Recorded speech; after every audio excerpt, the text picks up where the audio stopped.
All right. Hey, everybody. Nerds Drink Whiskey. We're starting off December, hopefully making our buddy Ed a little jealous, doing a single malt.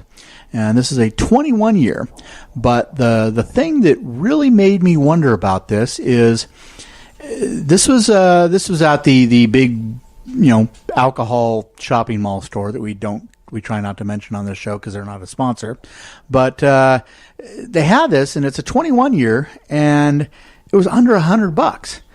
And from what I've seen, usually whiskeys are about $100 per decade. Whether you're talking bourbon, rye, Scotch, whatever, single malts, they're about $100 per decade when you're aging them, and that time costs money. So I was really curious about a.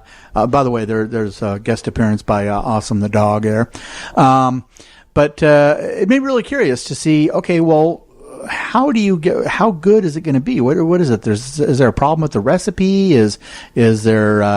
What is it? Is this like the worst whiskey out there? Is this the worst single malt out there? The worst Scotch? And it is Scotch. It does say Scotch, produced in Scotland. I don't know. I'm highly curious of how you get a 21-year-old Scotch that's that inexpensive. I don't know. And you say you've tried other Grangestones. Yeah, I've tried this Grangestone 15-year, and personally, it was a little peaty at the time. That was back when I was first starting to get into scotches, but I was really impressed by it. It had a really good flavor to it, so I'm really, really enticed and interested in tasting this one. All right, okay, so here we go. This is Grangestone 21 Highland single malt Scotch whiskey.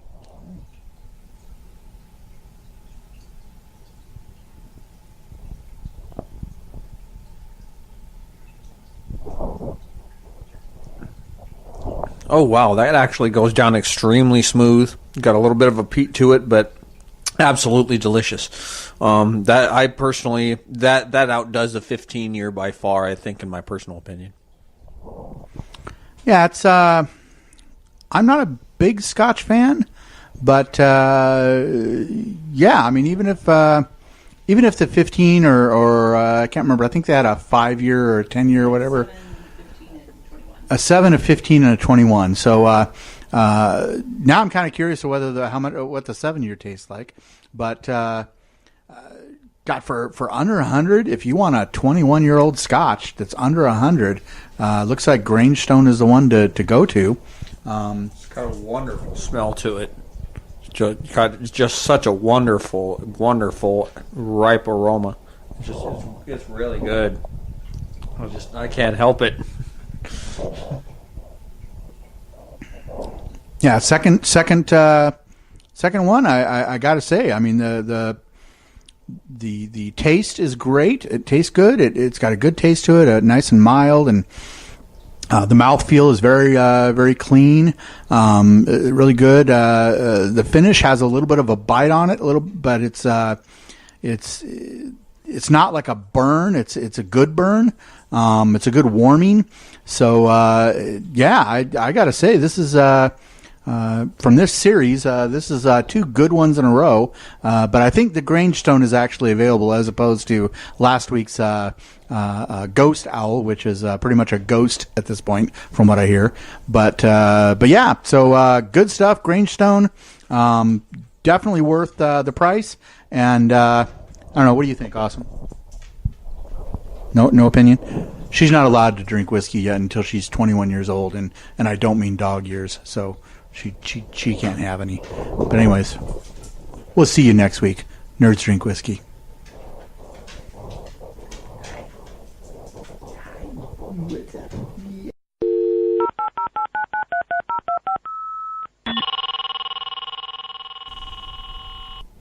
Hey everybody, welcome to 2 Minutes of Tech. This week we are going to look at the top 10 things to know about the Google Daydream VR headset. First off, overall it's very cool, especially for a VR for a first gen device, very, very well done. I'm highly impressed with it, and I'm kind of picky. It's a massive battery drain, so charge it up beforehand. It'll heat up your phone. So maybe start with a fresh reboot and don't use it in an already heated room. Use it when sitting down. Swivel chairs work really well for this. That way you don't knock into anything, knock stuff down. Make sure you have an arm's length around you so you don't knock stuff down. Wake up the phone all the way before you stick it into the Daydream VR headset, or you will have it's not going to quite do all the automated stuff it's supposed to do. The phone speakers really suck for VR, so use a wired headset. There are not a flood of apps, so we're going to be reviewing some. Stay tuned. Hunter's Gate is a good game to start with. It doesn't fit it with glasses, so if you absolutely positively have to wear glasses, it's going to suck for you. Sorry. Keep the remote inside the headset when not using it. There's a reason why they have that little space there. And go through the entire welcome tutorial. They did a really good job of that. So anyways, hope that helps. See you next week for 2 Minutes of Tech.